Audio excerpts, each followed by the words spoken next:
for moving up and in.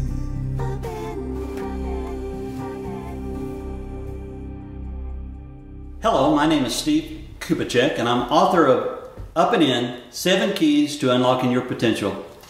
And I want to share with you today a story about our pet miniature German Schnauzer who loves to climb up on the back of our couch. It's a pillow top couch, and her favorite place in the entire house is up on the highest point on this couch.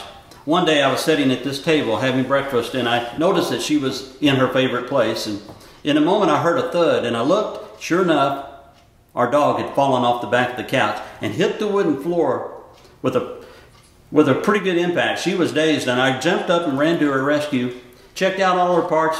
Everything was okay, and we went on about our business. A few days later, I was sitting on the couch watching TV, and the dog jumped up on the couch and went to her favorite location up high.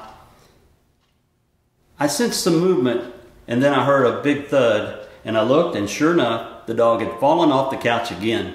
I jumped up, ran around the couch, and there she was, dazed, trying to figure out what in the world had just happened. Those two instances, they didn't stop in the least her desire to climb up on the back of the couch. To my knowledge, she's never fallen off again, but the strangest thing did occur.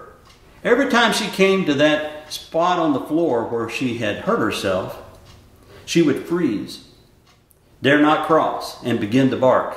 It was funny at first. I laughed. But after a while, it was no joke. She would stand there and bark and want us to carry her over that spot into the other side of the house where her food was located. It became quite a nuisance, so I decided to apply some therapy. And I got out a beach towel and I laid it over that spot. When the dog came up to that spot, she hesitated at first, but then just walked right across that beach towel and onto her food.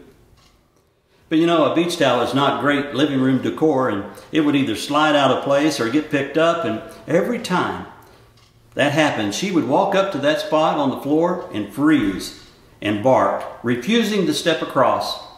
It got so bad we had to rearrange the living room furniture, and that seemed to appease her. You know, I think we too behave like our dog did. We let some painful experience in life hold us back, to limit our reach, to reduce our future activity.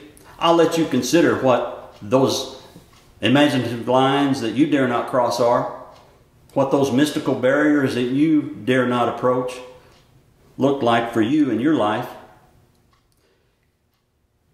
I recommend you apply some therapy every time you approach one of those lines that hold you back. Imagine in your mind getting out a beach towel and laying it over that mystical barrier, and then step across in faith like our dog did and go to the other side.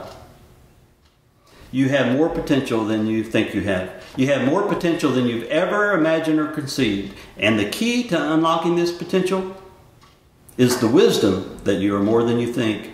It's time to step through those mystical boundaries and begin to climb up to the summit of your Mount Life, where the view higher is worth the effort, where the distance to reach a better view is not too far away. You can make it, and you'll be thrilled that you made the effort. Do not give up. Take one step of faith at a time, because the summit is worth the climb. I look forward to seeing you up and in.